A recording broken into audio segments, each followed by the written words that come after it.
Hello students, अनु की पाठशाला में आपका स्वागत है। आज हम करेंगे प्रश्नावली 2.2 एक चर वाले रैखिक समीकरण। इससे पिछली वीडियो में हमने प्रश्नावली 2.1 के पूरे 10 क्वेश्चन सॉल्व किए थे और उसमें हमने देखा था कि किस प्रकार से हम चर राशि और अचर राशि को अलग करके चर राशि का मान ज्ञात करते हैं, उसके बाद अपने उत्तर की जांच करते हैं। इसके साथ ही इससे पहले वाली वीडियो में हमने ये देखा था कि किस प्रकार समीकरण को पहले हम सरल रूप में बनाते हैं, यानी कि लघुत्तम लेकर और तिरछा गुणा करके उस समीकरण को सरल रूप में बनाया जाता है। फिर चर और अचर अलग करके उसमें हम चर राशि का मान ज्ञात करते हैं। आज की इस प्रश्नावली में 2.2 का पहला प्रश्न भी इसी प्रकार से है कि इसमें आपके प्रश्न दिया हुआ है कि निम्न रैखिक समीकरणों को हल करें, जिसका हम पहला प्रश्न आपके सामने बोर्ड पे लिखा हुआ है कि हमें इस रैखिक समीकरण को हल करना है। तो जैसे हमने पहले वाली प्रश्नावली में किया था, रैखिक समीकरण को हल करने का मतलब होता है कि चर राशि को हमें अलग करना है और अचर राशि को अलग करना है, फिर चर राशि का हमें मान निकालना है। तो अब इस प्रश्न में अलग क्या है कि जैसे x बटा 2 यहाँ पे दिख रहा है, यहाँ पे x बटा 3 है और राशि आपको दिख रही है कि फ्रैक्शन के रूप में है, भिन्न के रूप में है। इसका मतलब जैसे मैंने आपको बताया था कि पहले इसको समीकरण का सरल रूप बनाना पड़ेगा। तो आपको दिख रहा है कि जब भी आपको भिन्न वाला रूप दिखे तो हमारा पहला काम होता है कि हम उसमें लघुत्तम लेके उस प्रश्न के अंदर उस समीकरण को आसान बनाएं। जैसे आपको दिख रहा है कि यहाँ पे 2 और 5 है, तो बताइए 2 और 5 का लघुत्तम क्या होता है। जैसे हमें पता है कि 2 और 5 का अगर हम एलसीएम ले, लघुत्तम ले, तो 2 एकम 2 और 5 का 5 एकम 5, यानी 2 5 कितना होता है 10 होता है। तो आपको पता चलेगा कि हाँ, हमें पता है कि 2 और 5 का जो लघुत्तम होता है वो कितना होता है 10 होता है। तो यहाँ पे हम क्या लिखेंगे कि जो भी हमारा लघुत्तम होता है वो हम बटे में लिखते हैं। उसके बाद हमारा पॉइंट स्टार्ट होता है कि जो संख्या हर में दी होती है उसको हम उस लैसे में भाग देते हैं। तो बताइए 2 में अगर 10, 2 का अगर हम 10 में भाग दें तो कितना आएगा 5 आएगा। जो संख्या आती है उसका अंश में हम क्या करते हैं गुणा करते हैं। तो ये आ गया 5x, माइनस था, माइनस का माइनस। अब बताइए 5 को अगर आप 10 से भाग दोगे तो कितना आएगा 2 आएगा ना, यानी कि 5 के पारे में 10 कितने नंबर पे आता है 2 नंबर पे आता है। 2 को आप 1 से गुणा करोगे तो 2 ही आएगा। ठीक है, इधर वाली को हमने हल कर लिया और जो बराबर का निशान है वो अपनी जगह पर ही है। सेम ऐसे यहाँ भी हम क्या करेंगे 3 और 4 का क्या ले लेंगे लघुत्तम लेंगे, एलसीएम लेंगे। तो आपको पता है 3 और 4 का एलसीएम कितना आएगा 12 आएगा। अब आप बताइए 3 को अगर आप 12 से भाग दोगे तो कितना आएगा 4 आएगा। 4 को अगर आप x से गुणा करोगे तो ये बन गया 4x, प्लस का प्लस। अब 4 को आप 12 से भाग दोगे तो कितना आएगा 3 आएगा। 3 को आप 1 से गुणा करोगे तो कितना बनेगा 3 बनेगा। एक तरह से हमने लघुत्तम लेके इसको यहाँ तक हम हल कर चुके हैं। अब मैंने आपको बताया था कि हम तिरछा गुणा करें उससे पहले हम एक चीज और नोटिस करते हैं कि अगर बराबर का बीच में निशान हो, दोनों साइड हर में अगर जो संख्या दी है वो अगर सेम पहाड़े से कट सकती है तो हम उसे काट देते हैं। अब आपको दिख रहा है यहाँ पे 10 है, यहाँ पे 12 है, तो दोनों ही दो के टेबल में आते हैं। तो इसे काट देंगे, 2 5 10 और 2 छिके 12। ठीक है, अब जो हमारा आंसर है हम लिखेंगे ऊपर है 5x माइनस का 2, जो अंश में है संख्या इसको हम ब्रैकेट में लिख लेते हैं ताकि आगे तिरछा गुणा करें तो गलती ना हो। बटे में आ गया 5, बराबर में देखिए 4x प्लस का 3 और बटे में आ गया 6। अब देखो आप इसको भी आप ब्रैकेट में ले लो। अब हम उसको और तो नहीं काट सकते ना, अब हम क्या करेंगे इसमें तिरछा गुणा करेंगे। तिरछा गुणा करने पर अब जब हम तिरछा गुणा करते हैं तो ये जो 6 है इसका गुणा इस पूरी ब्रैकेट के साथ होगा और 5 का गुणा इस पूरी ब्रैकेट के साथ होगा। तो देखिए अब 6 का गुणा इधर के तरफ होगा। तो आपको पता है पहली बात बराबर का निशान अपनी जगह पे पड़ा है, ये संख्या जो थी वो अपनी जगह पे पड़ी है। यहाँ पे आया कौन है 6 है, 6 से गुणा हुआ इसका तो 6 का गुणा हो जाएगा। ठीक है, और ये जो 5 है इसका गुणा इधर करना है हमें, तो 5 का गुणा इस वाली ब्रैकेट के साथ हो जाएगा 4x प्लस 3 के साथ।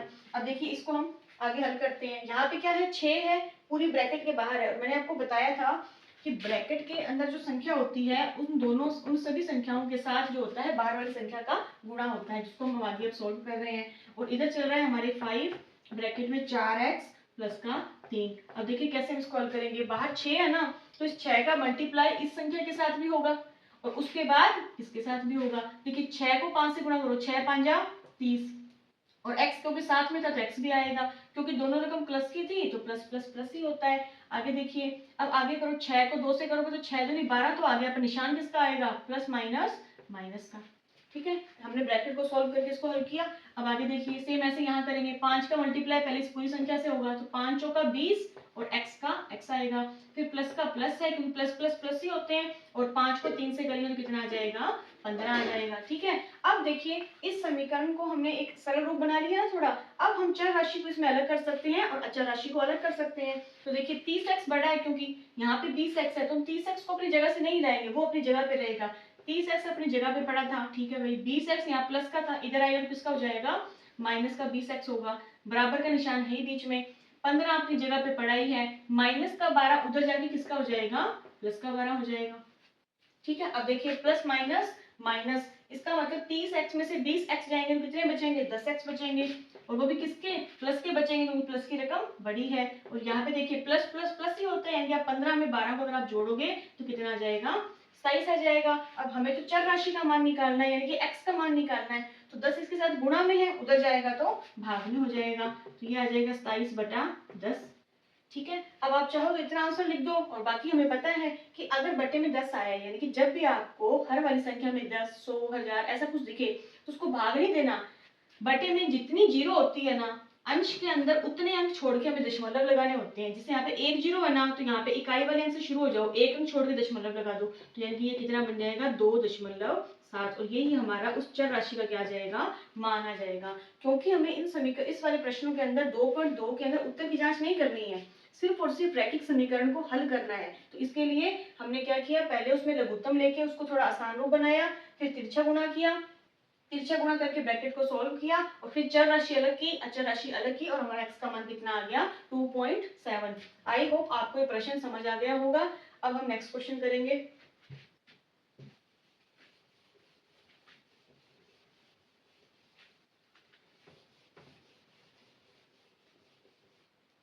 जैसे इसी में हमारा नेक्स्ट क्वेश्चन है, क्वेश्चन नंबर 2, n/2 माइनस का 3n बटा में 4 प्लस का 5n बटा में 6 और बराबर में है आपके 21। देखिए हमें तो इस रैखिक समीकरण को हल करना है। अब कोई दिक्कत नहीं, हमें तो प्रश्न को सॉल्व करना आता ही है। अब आप देखिए वही सेम, इधर आपको दिख रहा है, इधर वाली संख्या में भिन्न के रूप में संख्या दी हुई है, और यहाँ बराबर की तरफ एक ही संख्या है, कोई दिक्कत नहीं है। यहाँ पे हमारी चर राशि क्या n है, लेकिन इसको हमें थोड़ा सही करना पड़ेगा, व्यवस्थित करना पड़ेगा। तो हमें दिख रहा है कि अगर फ्रैक्शन भिन्न का रूप कहीं भी दिख जाए तो मतलब उसको लघुत्तम लेके उसे हमें हल करना है। अब आप देखिए 2, 4 और 6, 2 और 4, 6 का लैसा क्या होगा, लघुत्तम क्या होगा, तो आप निकाल के देख लेंगे 2, 4, 6 का। देखिए 2 एकम 2, 2 दूनी 4, 2 तिया 6, ये फिर 2 के टेबल से जाएगा, 2 एकम 2, 3 का 3, फिर ये 3 के टेबल से जाएगा, 3 एकम 3। फिर हमें पता है कि लघुत्तम के लिए हम इन तीनों संख्या को गुणा कर देंगे, तो 2 दूनी 4 और 4 तिये 12। तो बताइए हमारा लैसा कितना आ जाएगा, लैसा आ जाएगा हमारा 12। इसी तरह हम लैसा निकालते हैं ना। अब लैसा हमारा 12 आया, अब हमारा काम तो मेन तो यही था ना कि जो भी हमारा इनका लैसा आता है वो हम कहाँ लिखते हैं, हर वाली संख्या पे लिखते हैं। ठीक है, और देखिए एक बात और समझिए, लैसा का मतलब होता है वो संख्या जो इन तीनों के पाड़े में आ जाए। ठीक है, वो छोटी छोटी संख्या जो इन तीनों के पहाड़े में आ जाए। जैसे अभी 2 के पहाड़े में आपको पता है 12 2 के पहाड़े में भी आता है, 12 4 के पहाड़े में भी आता है, 12 6 के पहाड़े में भी आता है। तो यहाँ पे लैसा का मतलब ये है वो छोटी से छोटी संख्या जो इन तीनों के पहाड़े में आ जाए। अब हमारा काम क्या होता है, वही जिसे पहले वाले प्रश्न में किया था, जो संख्या हर में दी होती है उसको आप लैसा में भाग दोगे। तो बताओ अगर आप 2 को 12 में भाग दोगे कितना आएगा, 6 आएगा। 6 का आप अंश में गुणा करोगे तो कितना बन जाएगा, 6n बन जाएगा। माइनस का माइनस, 4 को अगर आप 12 में भाग दोगे तो कितना आएगा, 4 तिये 12 होते हैं, 3 आया। 3 को आप इस अंश के साथ गुणा करोगे तो बताओ 3 आया, और 3 को गुणा किसके साथ किया आपने, अंश के साथ गुणा किया। ठीक है, यहाँ पे प्लस का प्लस है। 6 को अगर आप 12 से भाग करो तो कितना आएगा, 2 आएगा, और आप 2 को अंश के साथ गुणा कर दोगे, फिर अंश में कौन बैठा है, 5n बैठ पड़ा है, कोई दिक्कत नहीं है, एक स्टेप हम और लिख लेंगे। और बराबर की इधर तो ये संख्या चली गई, इसको तो हमने अभी हिलाया नहीं, यहाँ पे कुछ सॉल्व करने वाला अभी है ही नहीं। अब आप ये देखिए, ये तो 6n था, ये तो चल ही रहा है 6n। अब यहाँ देखो माइनस तो माइनस ही रहेगा, 3 तिया 9 और n का n, यहाँ हमें n को भूलना नहीं है, प्लस का प्लस है ही। अब आगे देखिए 2 5 10, और आगे n तो साथ चल ही रहा है, बटे में कौन चल रहा है, बटे में 12 चल रहा है, बटे वाली संख्या को भूल मत जाना, इज इक्वल टू 21। अब देखिए तीनों ही संख्याएं n वाली है, कोई दिक्कत नहीं है, हम 2 को हल कर लेते हैं, फिर अगले के साथ हल कर लेंगे। अब आप देखिए जैसे मानो पहले इन दोनों को ले लो आप, तो प्लस माइनस क्या होता है, माइनस होता है। इसका मतलब 9n में से अगर 6n जाएंगे तो कितने n बचेंगे? 3n बचेंगे, और वो भी किसके बचेंगे? माइनस के बचेंगे, क्योंकि माइनस की रकम बड़ी है। तो अगर हम इन दोनों को हल करें तो कितना आ गया? माइनस का 3n। अच्छा, प्लस का 10n तो भी चल रहा है ना, उसको तो हमने भी सॉल्व ही नहीं किया। बटे में 12 भी चल रहा है, बराबर में 21 भी चल रहा है। ठीक है, अब इसको आगे सॉल्व करूंगी। आप देखो फिर से माइनस प्लस माइनस, इसका मतलब 10n में से 3n जाएंगे तो कितने n बचेंगे? 7n बचेंगे। 7n बचेंगे, और वो भी किसके बचेंगे? प्लस के बचेंगे, प्लस की रकम बड़ी है। और बटे में क्या है हमारे? 12 इज इक्वल टू क्या चल रहा है हमारे पास? 21 चल रहा है। अब देखिए, इससे पहले तो क्या था, जब हम चर राशि का मान निकाल रहे थे ना, तो सिर्फ गुणा में संख्या थी तो हम उधर ले जाते। अब देखिए भाग में भी संख्या है, कोई दिक्कत नहीं है। मैंने आपको बताया था कि अगर हमें बराबर का निशान बीच में हो, संख्याओं को अगर इधर उधर ले जाना है, प्लस माइनस वाली होती है तो आपस में इंटरचेंज होती है, लेकिन प्लस वाली माइनस हो जाएगी, माइनस वाली प्लस हो जाएगी। गुणा और भाग आपस में इंटरचेंज होते हैं। अगर संख्या गुणा वाली है तो बराबर को दूसरी तरफ जाके भाग वाली बन जाएगी, और अगर भाग वाली है तो दूसरी तरफ जाके गुणा वाली बन जाएगी। अब आप देखिए, हमें तो भाई n का मान निकाल रहा है, ये 7 भी दिक्कत दे रहा है, ये 12 भी दिक्कत दे रहा है, लेकिन सबसे पहले हम इस 12 को हटा दें ताकि फिर उसका मान निकालें। अब देखिए 12 भाग में है ना, तो बराबर के निशान के उधर जाएगा तो किसमें बन जाएगा? गुणा में बन जाएगा। तो देखो 7n तो अपनी जगह पे, इसको हमने नहीं लाया, बराबर अपनी जगह पे है, 21 अपनी जगह पे है, 12 गुणा भाग में था, उधर जाएगा तो गुणा में चला जाएगा। ठीक है, 7n अपनी जगह पे है, क्यों? क्योंकि पहले हमें इसको सॉल्व करना पड़ेगा। अब देखिए आप 21 को अगर आप 12 से मल्टीप्लाई करोगे तो देखो 12 एकम 12, हासिल 1, 12 दूना 24 और 1 25, कितना आ गया? 252 आ गया। अब बताओ हमें मान किसका निकालना है? मान तो हमें n का निकालना है, और 7 इसके गुणा में है तो उधर जाके भाग में चला जाएगा। तो n की वैल्यू अगर हम निकालेंगे तो 252 के बटे में क्या आ जाएगा? 7 आ जाएगा। ठीक है, अब हम इसको डिवाइड करके देखते हैं कि पूरा पूरा जाता है या नहीं जाता। कोई दिक्कत नहीं है, हम ऐसे कर सकते हैं, अगर पॉइंटों में आए तो भी कोई दिक्कत नहीं है। अगर तो 7 के टेबल इसको डिवाइड करें तो हमें पता है कि 2 अंक लेने पड़ेंगे साथ में। अब देखो 7 चौका 28 ज्यादा हो जाएगा, तो आपको क्या लेना पड़ेगा?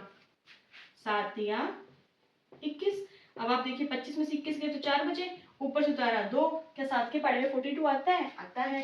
7 छिका 42। आप चाहो तो इसको यहाँ भी कट कर सकते थे, लेकिन अगर आपको लगे भी गलती हो जाए तो हम इसको भाग करके देख सकते हैं, कोई दिक्कत नहीं है। तो बताओ आपने इसको n से n में इसकी वैल्यू कितनी आ गई? इसकी वैल्यू आ गई 36। यानी कि इस रैखिक समीकरण को हल करने पर, ये रैखिक समीकरण दी थी, उसमें चर राशि जो थी वो क्या था? n था ना, इसको हमने हल किया तो मान कितना आ गया? n का मान आ गया 36 आ गया।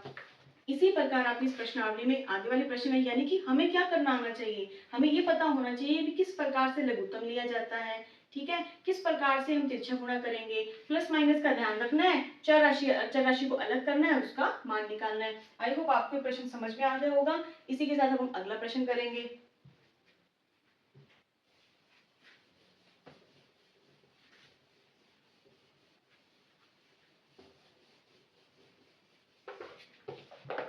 हमारा अगला प्रश्न है, इसके अंदर तीसरा प्रश्न है, x प्लस 7 माइनस का 8x बटा में 3 बराबर 17 बटा में 6 माइनस का 5x बटे में 2।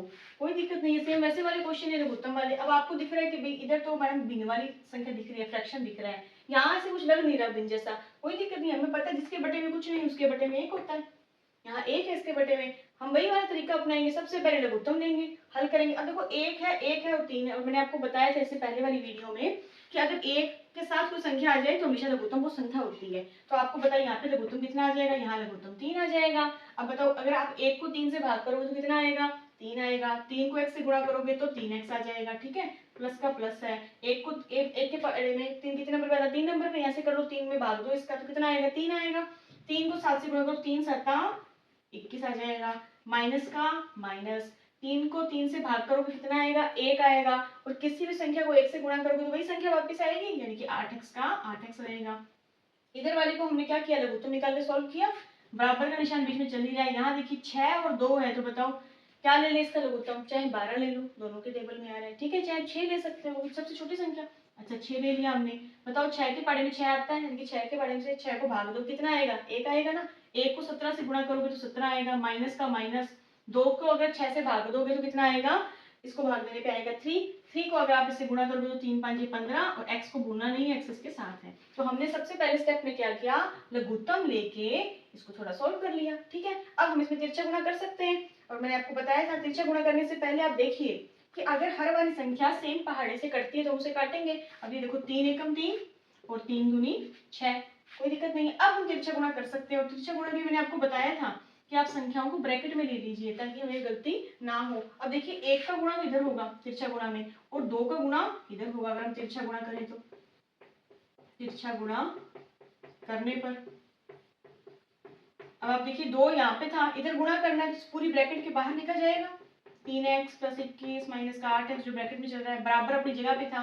इधर 1 है, 1 का गुणा उधर होगा और किसी भी संख्या को 1 से गुणा करो तो वापस वही संख्या आएगी। तो यहाँ पे तो हमें कुछ सॉल्व करने की जरूरत ही नहीं है, ठीक है, ये वैसे ही पड़ा है। अब यहाँ देखिए आप चाहो तो ब्रैकेट को में पहले गुणा कर दो या सबसे पहले हम थोड़ी ब्रैकेट को सॉल्व कर लेते हैं। क्यों मैं ये कह रही हूँ, देखो यहाँ पे x वाली रकम 2 है, कहीं ना कहीं हल हो सकता है। तो एक बार हम ब्रैकेट को तो गुणा करने से पहले हम ब्रैकेट को अंदर सॉल्व करते हैं। देखो प्लस का 3x है माइनस का 8x है, तो हमेशा इनकी संख्या आपस में कट सकती है ना। प्लस का 3x माइनस का 8x प्लस माइनस माइनस, इसका मतलब 8x में से अगर 3x घट गए तो कितने बचेंगे, 5x बचेंगे और वो भी किसके, माइनस के, क्योंकि माइनस की रकम बड़ी है। प्लस का 21 तो चल ही रहा है, बराबर में ये 17 माइनस के 15x भी चल रहा है। अब आप देखिए इस 2 का गुणा हमें इस ब्रैकेट के साथ करना पड़ेगा, तो 2 का गुणा इस वाली संख्या के साथ भी होगा और फिर 2 का गुणा इस वाली संख्या के साथ भी होगा। अब देखिए अगर आप 2 का गुणा इससे करोगे माइनस के 5x से तो कितना आ जाएगा, माइनस का 10x आ जाएगा, ठीक है। फिर 2 का गुणा 21 से साथ करोगे तो प्लस प्लस प्लस ही है, फिर कितना आ जाएगा, 42 आ जाएगा। 2 एकम 2 और 2 दूनी 4, ठीक है। बराबर में चल ही रहा था हमारे पास क्या, 17 माइनस का 15x। अब हमें क्या करना है, x वाली रकम एक तरफ दूसरी एक तरफ। अब आप देखिए माइनस का 10x है माइनस का 15x है। अब आपको माइनस के 15x को बड़ा रहने देते हैं, वो बड़ी है, लेकिन आप देखिए वो संख्या माइनस में है, हम संख्या को प्लस बनाना चाहते हैं ना, तो हम माइनस वाली संख्या को इधर चकलाएंगे बड़ी वाली को, ताकि वो क्या बन जाए, प्लस बन जाए। तो माइनस का 10x अपनी जगह पे है, माइनस के 15x इधर आके प्लस के 15x आ गए, ताकि हमारा आंसर हमें प्लस में मिले। बाकी कोई दिक्कत नहीं है अगर इसको ले जाओ तो। 17 अपनी जगह पे पड़ा ही था, प्लस का 42 उधर जाएगा, किसका हो जाएगा, माइनस का 42 हो जाएगा, कोई दिक्कत नहीं है। अब देखिए माइनस प्लस माइनस यानी कि 15x में से 10x जाएंगे तो कितने बचेंगे, 5x बचेंगे, वो भी किसके, प्लस के बचेंगे। यहाँ आप देखिए प्लस माइनस माइनस यानी कि आपको 42 में से 17 क्या करना है, माइनस करना है। तो देखिए 12 में से 7 के जाएंगे कितने बचेंगे, 5 बचेंगे, इसको हासिल भी 3 में से 1 गया 2 बचेंगे, कितना आएगा, 25 आएगा। अब देखो 25 तो आया लेकिन किसका आएगा, माइनस का आएगा, तो माइनस की रकम बड़ी है, हमें तो x का मान फाइंड करना है, x का मान निकालना है। 5 गुणा में है, उधर जाएगा तो किसका बन जाएगा, भाग का बन जाएगा। अब बताओ 5 को हम 25 से डिवाइड कर सकते हैं, तो 5 एकम 5 और 5 5 25, तो x का मान कितना आ गया, माइनस का 5। अब देखिए इस प्रश्न में हमने कैसे सॉल्व किया, जो भी रकम दी थी पहले आराम से उसका लघुत्तम लिया है, फिर तिरछा गुणा करने से पहले कट रहा है तो काट दो नीचे हर वाली संख्या, फिर हमने इसको तिरछा गुणा किया आराम से, फिर हमने क्या किया, उसको ब्रैकेट वाली सात संख्या के साथ गुणा किया, फिर चर राशि एक तरफ की अचर राशि एक तरफ की और हमने x का मान निकाल लिया। तो इस प्रकार आज हमने क्या देखा, 2.2 के आज हमने 3 प्रश्न सॉल्व किए हैं। लेंथी लगता है एक बार करने में, लेकिन प्रैक्टिस हो जाएगी तो ये आसानी से सॉल्व हो जाते हैं। इसी के साथ आगे वाले जो क्वेश्चंस हैं वो हम अगली वीडियो में करेंगे, आप इनको अच्छे से समझें और दोहराएं। Thank you.